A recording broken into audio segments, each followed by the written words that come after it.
Here's some quick predictions for the Extreme Rules pay-per-view that airs this Sunday, exclusively on the WWE Network for just $9.99. We know, guys. We know.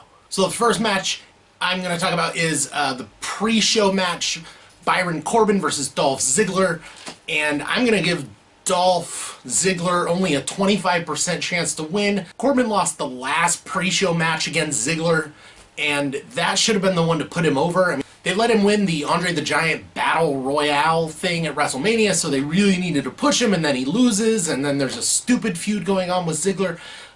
This kid needs a win, and unless they do something stupid, which is entirely possible, Corbin should win.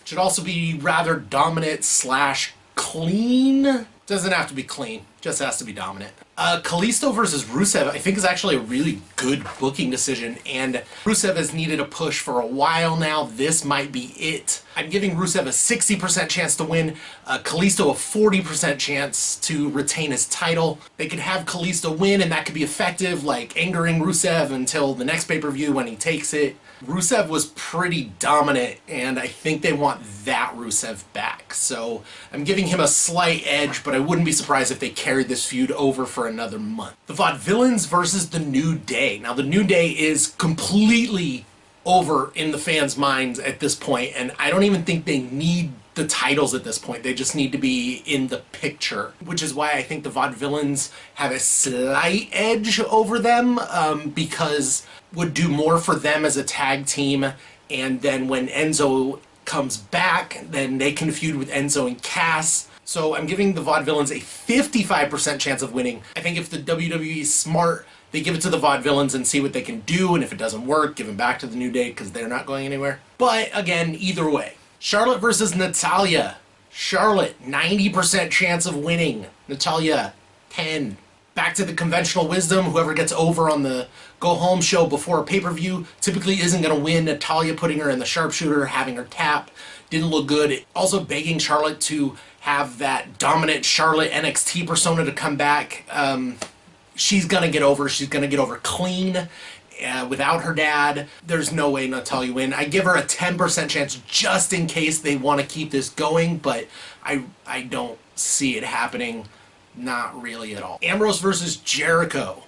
Now this one's a tough one. So the crazy stipulation match should favor Ambrose, but he just won the last pay-per-view match against Jericho, and typically they do the 2 out of 3 thing. I think Jericho wins. I'm going to give him a 60% chance of winning, Ambrose a 40% chance. Either way, it should be a fun match to watch. I don't know that either way hurts Ambrose, really. He seems to be pretty game for whatever they want to do with him, and that's fine, I guess. He needs another win. He needs another big win. We want him back into the main event picture, but with Roman Reigns, whatever. Fatal 4-way match for the Intercontinental title. We got Miz and Sami Zayn and Kevin Owens and Cesaro.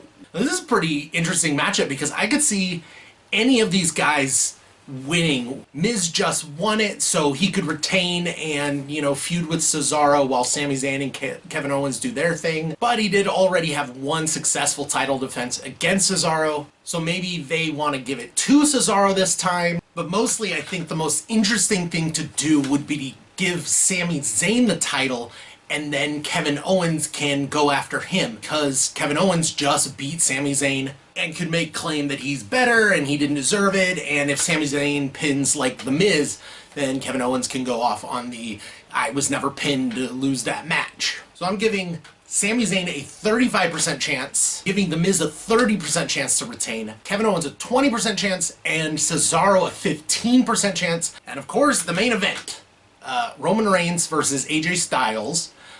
I give Roman Reigns a 95% chance of winning, and AJ Styles a 5% chance, because the WWE is forcing Roman Reigns down our throats, and they're just going to continue to do that despite what we want. They want him to look strong. They want everyone else to look weak. Vince has a history of not treating guys who come from other companies well, not until they've paid their dues. I can't imagine Vince giving AJ Styles the belt so early into his WWE career. Doesn't matter how deserving he is from New Japan, from TNA, from every other thing, it's not gonna happen, guys. Like, the last match between them I thought was actually really good. It even kind of gave me like a little bit of hope, like, wow, maybe he will win? But then he was squashed after one spear. Roman Reigns kept getting up, and all it took was one spear, and AJ Styles was down. What I actually think is going to happen is the club is going to turn on AJ. That'll start that feud, or they may inadvertently cost him the match.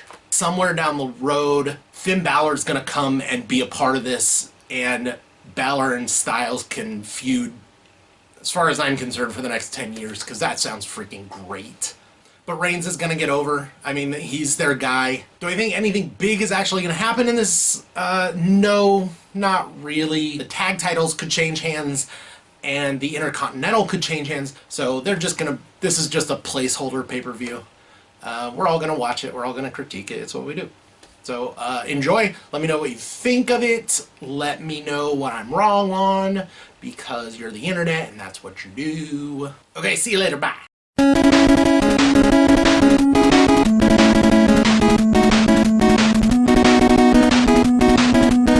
If Reigns were to lose his title, then it would make him look weak, and they can't make him look weak. They're censoring boos. They're editing in cheers for this guy. Like 2 weeks ago on Raw, it was disgusting how easily noticed it was. They inserted boos for AJ Styles, which you know there weren't any, and they inserted way too many cheers for Roman Reigns. Like, you knew there's no way that was happening. It was gross.